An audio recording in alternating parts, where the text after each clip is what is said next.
My name is Ronald Bovell. I am the age of 23 years old, and I am from Stockbridge, Georgia. I will be reading The First and Tragic Haircut by me, Ronald Bovell. It's actually based on a true story.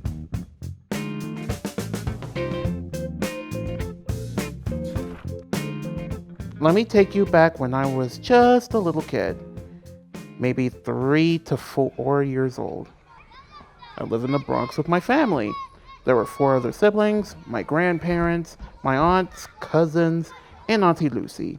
Auntie Lucy took care of me and my brothers and sisters, but mostly me. She didn't really understand my autism and thought when I showed autistic behaviors, I was just being plain naughty. Sometimes this is what it looked like for me to be a little tyke with autism.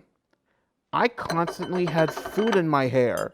My speech was hard to understand, and I wanted to eat the same things all the time. I really disliked being dirty, and I didn't like new people around. It was a very frustrating life for me and my Auntie Lucy back in the day. Did I mention I used to have dreadlocks when I was younger? I'll get to that part of the story a little later.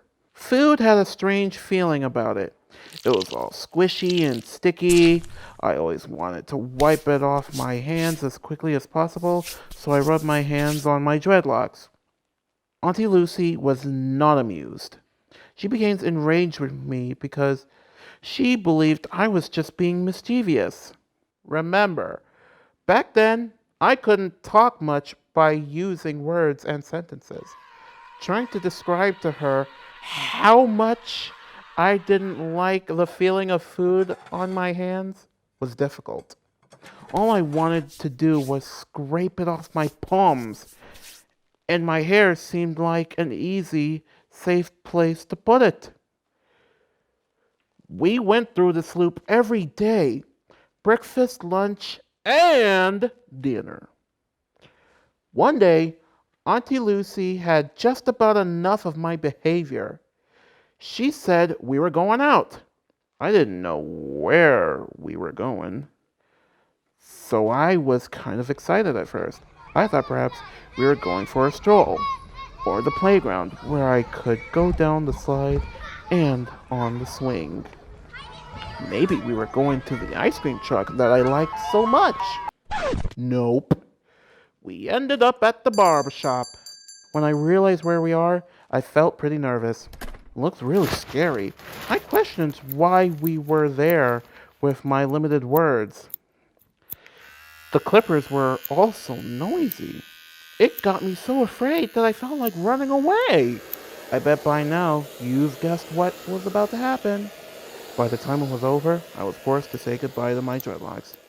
It's ironic that I mentioned that I had to say goodbye to them because remember, I actually couldn't really speak at that time. If I could have used words, I would have said something like, "No thank you. I do not care to have my haircut today. In exchange, I promise to try not to rub food on it anymore." But this is not fair. Sadly, nobody asked for my opinion that day. Sigh. My dreadlocks were all gone. I didn't know how to react. I didn't know or understand why she would do such a thing. One thing was quite sure, I was not happy, not one little bit. On the way back, I felt like I was no longer myself. I kept feeling my head to see if I still had my dreads. Things got even worse when my mom and dad came home to see my dreadlocks were gone. My parents weren't very happy with Aunt Lucy. They were surprised, angry, and sad that Aunt Lucy didn't get permission to cut my hair, not from them and not from me. In the end, my dreadlocks were gone. I kept my same routine, but there was something different. To be honest, it was a little easier to wash the food off the hair on my head. Still, no matter what, Aunt Lucy should have received the message, We do not give haircuts to children without consent. And that is the story of my first and tragic haircut.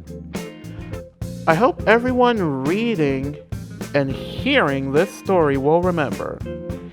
Even when you are a little kid, you should get help to make choices about your body and your life. And that is the end of the story. Thanks for listening.